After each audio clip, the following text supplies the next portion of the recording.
आजचा आपला चिंतनाचा विषय आहे आयुष्यामध्ये एक पाऊल मागे जा तर तुम्ही 100 पावलं पुढे जाल.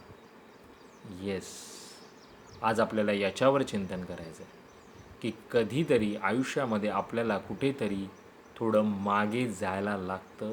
थोडे मागे म्हणजे आपण थोडंसं आपल्याला स्वतःला हे करावं लागतं की आपण मागे गेलेलं चांगलं असतं. कारण का त्याचमुळे आपण 100 पावलं पुढे ऊर्जेने स्फूर्तीने पुढे जाऊ शकतो. कारण का बऱ्याच वेळा काय होतं की आपल्याला आजूबाजूच्या एन्व्हायरमेंटमध्ये आपल्या सिच्युएशन्समध्ये असं वाटतं की अरे आपण हा निर्णय घ्यायचा की नाही घ्यायचा, याच्यामुळे आपण कदाचित आपलं काहीतरी चुकीचं होतं आहे का, वाईट होईल का, आपल्याला जे आत्ता चालू आहे कम्फर्ट झोन जो असतो आपला, याला आपण म्हणू शकतो, त्या कम्फर्ट झोनमधून जर बाहेर पडायचं असेल तर कदाचित कधीतरी तुम्हाला एक पाऊल मागे जाणं गरजेचं आहे. आणि एक पाऊल मागे जाणं असंही होऊ शकतं, काही ह्या अर्थाने होऊ शकतं, काही रिलेशनशिप्समध्ये आपण म्हणू शकतो किंवा अजून काही सिच्युएशन्समध्ये एक पाऊल मागे जाणं यासाठी की जर आपल्याला पुढे 100 पावलं जायची असतील तर कदाचित कुठेतरी आपल्याला एक पाऊल मागे येणं घेणं गरजेचं आहे.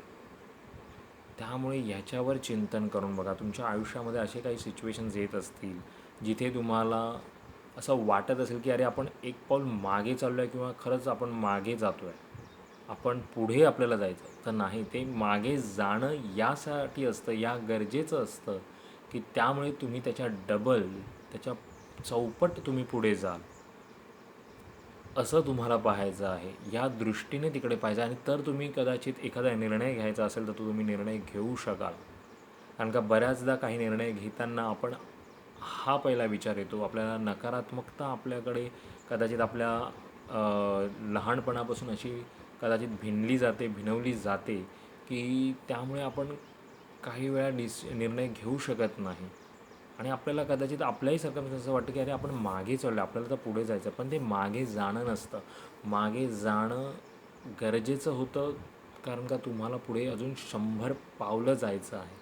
तर या अर्थाने खरं मला सांगायचं आहे, हा बोध आपल्याला घ्यायचा आहे, याच्यावरती आपल्याला चिंतन करायचं आहे की एक पाऊल मागे जाणं म्हणजे मागे नाही, तर ते आपल्याला पुढे 100 पावलं नेणारं असतं आणि म्हणून आपल्याला ते मागे जायचं असतं. तर नक्की याच्यावर चिंतन करा. पुन्हा भेटू उद्या एका नवीन विषयासोबत. तोपर्यंत नमस्कार.